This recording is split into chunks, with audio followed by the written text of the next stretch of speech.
Right, so all that funding to the United Nations Relief and Works Agency for Palestinian Refugees, UNRWA, that had been stopped by an assemblage of countries, not least us here in the UK, by Rishi Sunak, aided and abetted, of course, in that by Keir Starmer, that threatens mass starvation, famine and almost certainly death, has, it would appear, been blown apart once again as a big fat stinky Zionist lie. We were told 12 members of the 15,000 strong aid force in Gaza that worked for UNRWA had worked for Hamas in the lead up to October 7th. But much like Israel were unable to tell us how many Hamas operatives died that night and how many of their own did as they set fire to everything and as a result took 6 weeks to realise they'd counted 200 more Israeli bodies than they meant to, unable to tell Israeli from Gazan, incriminating themselves as the alleged arsonists, they've apparently miscounted here too. Those 12 people that have seen an entire aid agency at a time of genocide defunded, turns out it might only have been 4.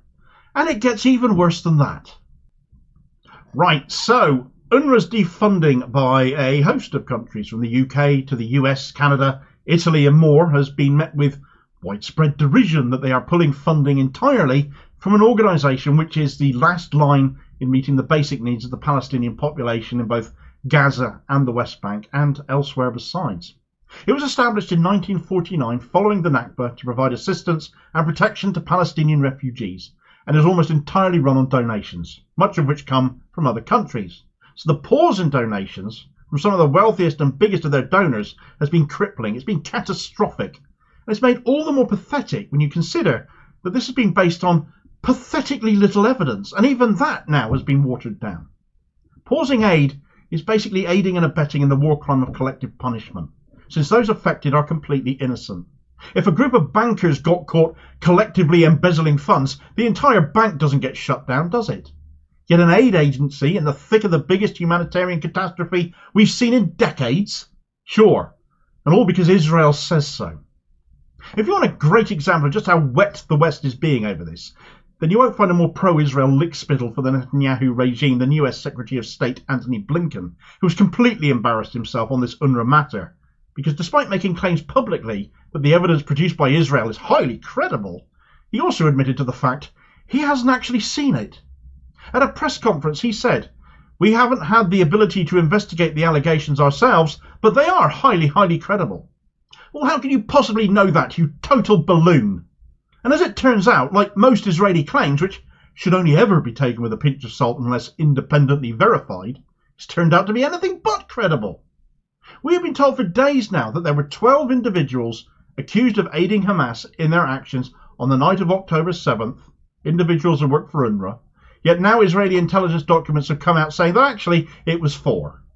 Will that number go down further? Well, who would bet against it? Further accusations now claim that 10% of UNRWA are Hamas, and 50% of them are first-degree relatives of a Hamas operative. They are also now alleging that UNRWA is forced to work under the directive of Hamas, that UNRWA were involved in transferring fuel to the north of the Gaza Strip to aid Hamas, and that UNRWA facilities are used to store Hamas weaponry. It's an excuse they've come out with a lot to justify the wholesale destruction of the Gaza Strip. The ICJ ruling issued a provisional order to restore infrastructure, but of course Israel have not done that.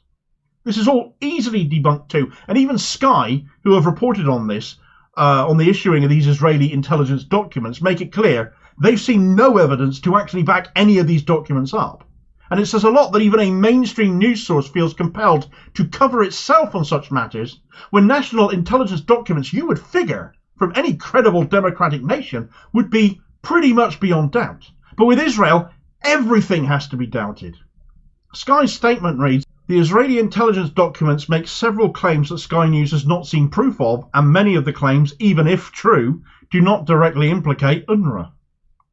As far as the accusations made against UNRWA staff, UNRWA shares a list of its staff with all UN nations, including Israel, every single year, in order to have maximum transparency against such accusations. Now, of course, there has been plenty of condemnation of the countries that have withdrawn funding, now totaling 16 of them, all based on nothing but worthless words. And if this funding remains withdrawn, UNRWA do not believe they will be able to continue beyond the end of this month. They've issued a statement, the latter part of which reads, "When presented with serious allegations by Israeli authorities that some UNRWA staff were involved in the 7th of October abhorrent attacks on Israel, UNRWA Commissioner General took the decision to immediately terminate the appointment of these staff in the interest of the agency and seized the UN Office of Internal Oversight Services in New York, which launched an investigation. Full accountability and transparency are expected out of this process, should the allegations be substantiated. Shortly after the UNRWA announcement, a number of donor countries suspended $440 million worth of funding to the agency. As the war in Gaza is being pursued unabated, and at the time the International Court of Justice calls for more humanitarian assistance, it is the time to reinforce and not to weaken UNRWA.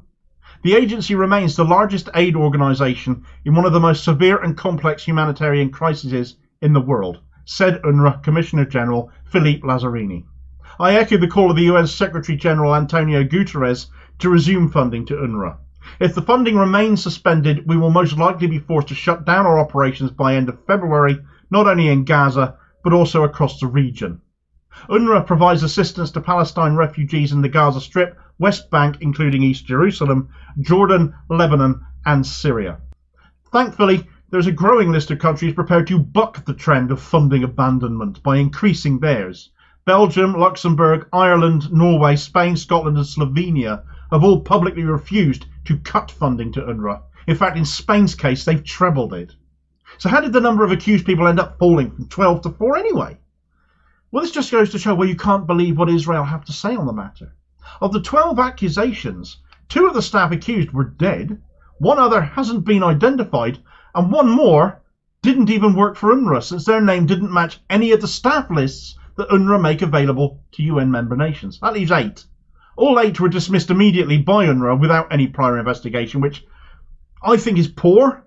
But as I've said previously, my mindset is a Western one where employment is concerned, and I'm not going to comment on how that is being handled here in the Middle East.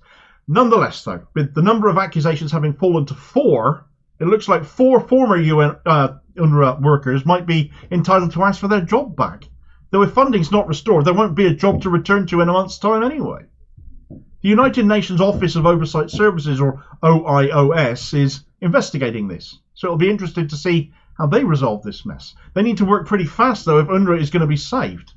If UNRWA falls, it'll be a death sentence for thousands, potentially millions of people, since UNRWA looks after the needs of some 6 million people right now. UN nations who bring this about will again be complicit in war crimes brought about by their loyalty to Israel instead of basic humanity. And when literally nothing Israel says seems to have any truth attached to it, it makes it all the more pathetic and risible and condemnable. Put all of this in context of Israel's attitude to UNRWA as well. This accusation against 12 aid workers came out 24 hours after the ICJ ruling. So it's as if they had it teed up ready to go, knowing what the likely outcome of the court would be. So let's switch attention onto something else. Well, it's not going to go the way you hoped, guys. Your dossier is meaningless without associated evidence, and the alleged evidence this has all come from has come from alleged Hamas operatives interrogated by Shin Bet, who are notorious for using torture to extract confessions. That's if there's any evidence at all. Israel have been trying to undermine UNRWA for years after all, and they're succeeding thanks to idiots in power, too stupid or too compromised to act with minds of their own. All of this defunding omits to take into account Israel's long-standing grievance against this aid agency, which acts as a thorn in its side, and especially omits a story published in the Times of Israel, likely buried somewhat as it came out the same day the South Africa application was filed in its genocide case against Israel, 29th of December of last year. And this article, though, published a 3-point plan from a leaked Israeli Foreign Ministry report to push UNRWA out of Gaza. The first part of this plan, funnily enough, involves producing a comprehensive report on alleged UNRWA cooperation with Hamas. Oh, how wonderful are these 16 countries to fall for that one hook, line and sinker. According to the Times of Israel article, the next stage would see reduced UNRWA operations in the Palestinian enclave amid a search for a different organisation to provide education and welfare services.